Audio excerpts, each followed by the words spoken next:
if the Browns do make a trade for Myles Garrett, you wrote an article about what they might get, and you kind of used Khalil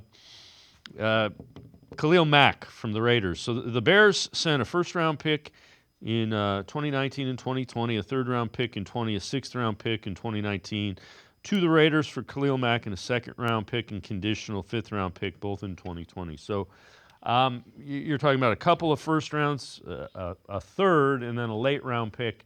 You might have to throw something in with Garrett to get those. In my mind, 2 first-round picks and a player is kind of the baseline.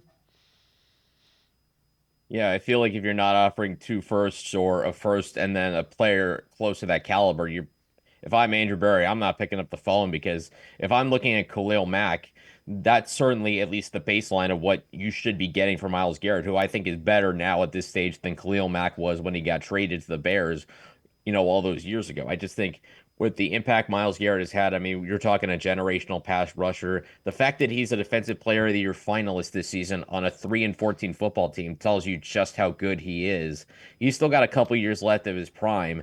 And when you look at just the sum that the Bears gave up, when you look at the picks they became the 24th pick in 2019 and the 19th pick in 2020. So we're talking picks in the back half of the first round. And in a lot of ways, I feel like that's going to be your expectation.